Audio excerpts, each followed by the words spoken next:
우리한테 어떻게 하면 돈을 벌 수 있을지 알겠죠? 저도 오늘 비슷한 맥락에서 발표를 하고자 해요. 하이트 줄로 주식을 사라 만큼 구체적이진 않아서 여러분이 약간 김이 빠질 수도 있겠지만 그만큼 여러분이 어떻게 활용하시느냐에 따라서 얼마나 많은 돈을 벌 수 있으냐가 달라지기 때문에 충분히 매력적이라고 생각해요. 그래서 제가 오늘 가져온 키워드는 바로 인공지능입니다. 저는 오늘 여러분께 인공지능이 어떤 방법으로 만들어지고 그 다음에 이 인공지능을 여러분의 분야에서 어떻게 사용하실 수 있을지 어떻게 사용되고 있는지를 설명하고자 해요.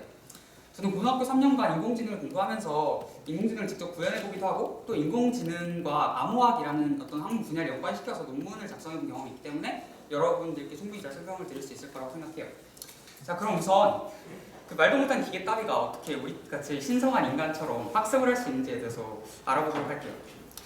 이게 막 나 알파고를 어떻게 이해해? 라고 말씀하시는 분들이 꽤 많으실 것 같은데 사실 인공지능은 기본적으로 가장 간단한 계산 두 가지를 사용해요. 덧셈 그리고 곱셈이에요. 여기 보시면 이 밑에 있는 저게 바로 인공지능의 기본 단위인 우리 인간의 뇌에 있는 뉴런을 본따 만든 퍼셉트론이라는 거예요. 위에 있는 뉴런하고 진짜 다를 게 없어 보이죠? 퍼셉트론은 어떤 값을 받아서 이제 결과값을 계산해서 이제 다른 값을 내놓는데 그 퍼셉트론은 우리 뉴런처럼 우리 뇌에 있는 뉴런들처럼 우리 뇌에 있는 뉴런들처럼 그 많은 다른 퍼셉트론하고 또 연결이 되어 있어요. 그래서 이제 그 연결선은 가중치를 갖게 되는데 여기 보시는 것처럼 이 퍼셉트론의 값은 이 입력값과 가중치를 곱해진 거를 전부 다 더해주는 그런 값을 결과값을 갖게 돼요. 그래서 여기서 FA는 x1 곱하기 w1 더하기 x2 곱하기 w2 더하기 x3 곱하기 w3가 되는 거죠. 그래서 이 계산값이 다른 퍼셉트론에게 연결되고 그렇게 인공지능이 계산을 합니다. 이제 이게 다예요. 인공지능의 기본 구조는. 근데 이제 이런 퍼셉트론들이 아주 많이 모여서 아주 많이 연결이 돼서 이런 식으로 모양을 만들면 이제 이게 인공지능이 되는 거예요. 이게 위에 거는 퍼셉트론이 단순히 많이 모여있는 구조고 이제 아래에 있는 거는 이 단순히 많이 모여있는 게 또 다시 단순히 많이 모여있는 거예요. 그리고 이제 이게 바로 그 여러분이 많이 아시는 알파고의 구조예요. 별거 없죠? 그냥 퍼셉트론이 되게 많이 모여있는 구조인 거예요. 그래서 이제 어떻게 이 학습을 하는지 그걸 알아보도록 할게요.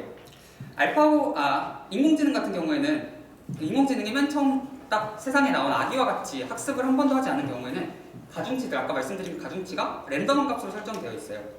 근데 이제 만약 우리가 예제를 하나 던져준다. 이러면 그 예제들로부터 입력값을 받아서 이제 가중치, 아까 말씀드린 방식으로 계산을 인공지능이 시작을 해요.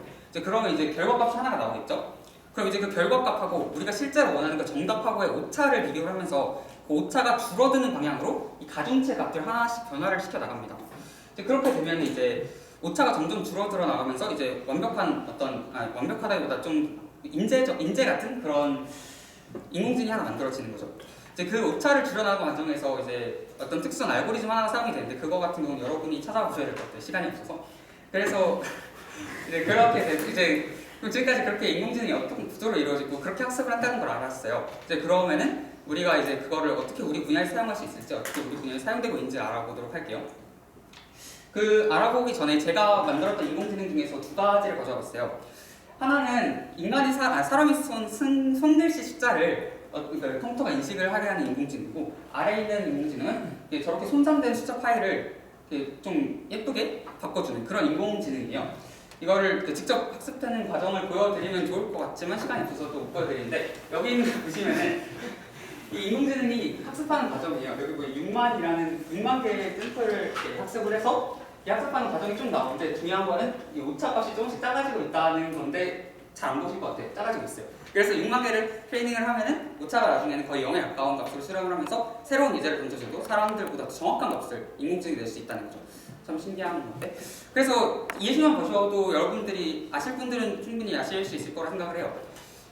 제가 예를 들어본 건 두 가지 과에 대해서 예를 들어봤는데 우선 국어과 같은 국어 교육과랑은 사실 약간 관련이 없을 수도 있는데 국어과 같은 거에서 약간 옛 문헌 같은 거를 사람이 직접 하나하나 읽어보면서 이게 뭐가 써져 있고 이럴 필요가 그러니까 그런 거 알아볼 필요가 없이 이제 컴퓨터한테 야 읽어 시키고서 뭔 내용인지 알아봐봐 이렇게 시킬 수도 있고 또 이제 옛 문헌이 좀 손상돼 있을 경우에는 그거를 저 숫자를 복구하듯이 복구할 수 있는 그런 인공지능을 만들 수 있겠죠.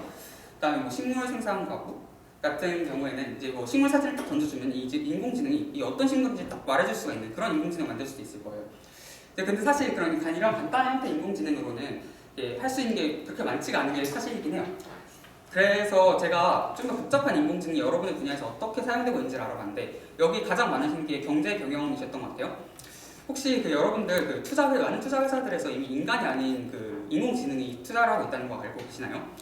이게 제가 어떤 독일에 있는 한 무슨 니렌베르크 프리드리 알렉산더 대학에 따른 연구에서 무슨 찾아봤는데 그 대학에서 이제 S&P 500을 가지고서 1992년부터 2015년까지의 데이터를 가지고서 인공지능을 학습시켜서 투자를 해본 결과 인간은 같은 기간 동안에 9%밖에 해당하는 9%밖에 수익률을 못 냈지만 인공지능 같은 경우에는 무려 73% 엄청나게 인간의 수치를 상회하는 그런 수익률을 냈다고 그래요. 결국 인공지능이 더 인간보다 돈을 잘 번다는 거죠. 그다음에 또 지난번에 발표했을 땐 의학과에서 말씀하셨듯이 이미 사람들은 인간 의사보다 왓슨의 판단을 더 잘 믿고 있죠. 그래서 결국 우리는 인공지능이라는 우리보다 더 뛰어난 어떤 물체와의 공존을 위해서 노력을 해야 되는 거예요. 그래서 거기서 이제 중요한 건 그 공존할 방법을 찾아야 되는데 제가 생각하기에는 유일한 방법은 우리가 인공지능이 어떤 구조로 되는지 어떻게 작동을 하는지 아는 것밖에 답이 없다고 생각을 해요. 왜냐하면 걔가 일단 능력은 훨씬 좋으니까. 그래서 우리가 인공지능이 어떻게 작동을 하는지, 우리가 일을 어떻게 더 효율적으로 대입을 시킬 수 있을지, 어떻게 이 일을 더 잘하게 바꿀 수 있을지 그런 걸 생각을 해야지만 돈을 벌 수 있을 거라고 저는 생각을 하고 있어요. 21세기에 미래 예측학 분야의 대가인 레이 코즈와일이라는 사람이 자신의 저서에서 이렇게 말했어요. 이제 인간이 기술을 만든 시대가 아니라 기술이 기술을 만드는 시대가 올 거라고. 이제 그런 사회에서 인간은 인공지능을 지배하는 사람과 인공지능이 지배당하는 사람으로 두 분류로 나눠질 거라고. 제가 오늘 이 짧은 시간 동안 여러분들께 엄청 빠르게 설명드린 이 내용은 사실 인공지능에 너무 겉핥기밖에 되지 않아요. 근데 제가 그럼에도 드리고 싶었던 거는 여러분들이 인공지능을 어떻게 여러분의 분야에 사용하실지, 인공지능이 어떻게 돌아가실지 생각해 보시는 그 작은 계기, 그거를 드리고 싶어서 저는 이렇게 힘들게 발표를 했던 것 같아요. 너무 두서없이 막 발표를 한 것 같지만 그래도 잘 들어주셔서 고맙습니다.